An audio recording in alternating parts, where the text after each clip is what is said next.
Meanwhile, out of California, and there's a lot of stories, and I don't know if we're going to get a chance to get to them today, about the move to the left in the Democratic Party. Which is not to say that there aren't institutions and politicians within the Democratic Party that are actively fighting this.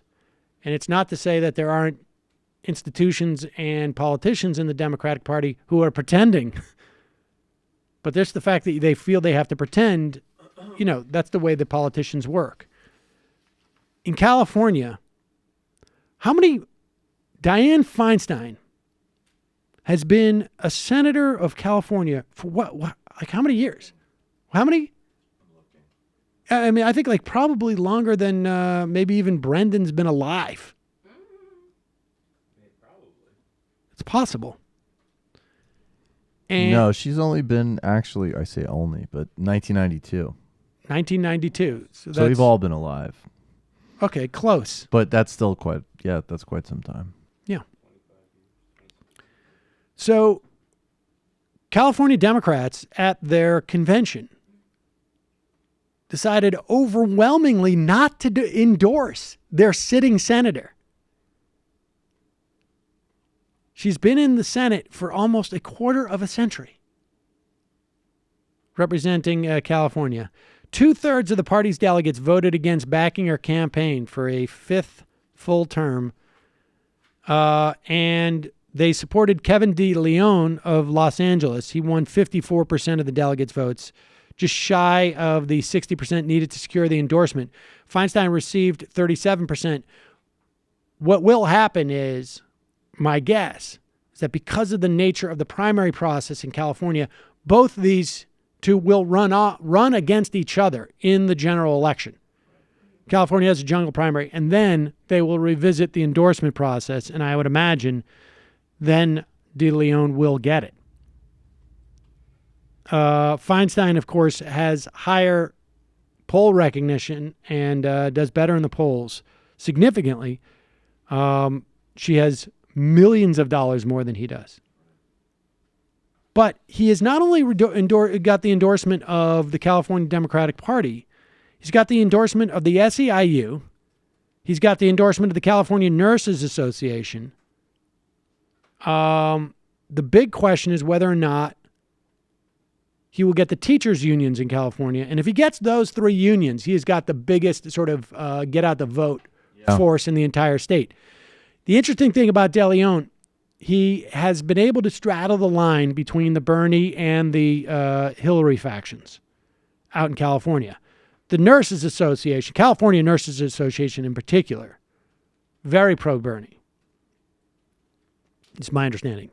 Yeah. He was likely to be in Clinton's cabinet, I've heard. Where? Like what? Maybe EPA. Oh, okay. He was instrumental in passing single payer in the Senate. Now, with that said, he also knew that it was going to die in the House.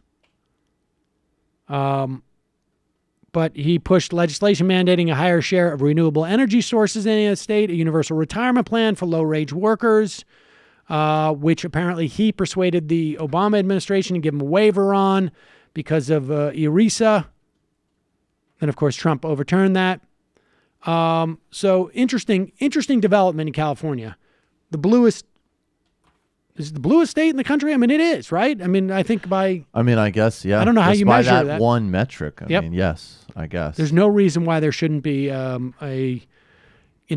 someone like Di-Fi is just out of step with the party. Interesting note. Of the population. Interesting note, too. I would just say in terms of age, there's a lot of people who say, Bernie Sanders too old to run. Bernie Sanders at the end of his first term would be younger than Di-Fi is now. She's 84. Which is great. It's a good longevity regimen. Yep. It's like shilling for the NSA, and or it's great for your health. Or maybe the deep state has figured out how to make you live forever if you consistently vote in favor of allowing them to do really bad things. You know when I should have known like where we were as a country? I remember my mom and I were talking to this woman on like a train or something. It was like some type of family trip, and we happened to like randomly have a conversation with this, totally normal sort of like 38-year-old woman, and I have no idea how this came up. It might have been an election time or something, but we started talking politics, and she just was like, yeah, I just can't support Democrats. Because I just feel like, the way I grew up, and granted, like this woman's she's only in her 30s, maybe like early 40s is most, but she's just like, you salute the flag, you respect the troops. And she started talking all this stuff, and I was like, all right, whatever. And she goes, and another thing that I can't stand? France has the cure for cancer, and they won't share it. And I was like, what? And she's like, yeah, the French. They've cured all these diseases, and they just aren't sharing the technology. Okay. Sounds like someone you really need to listen to.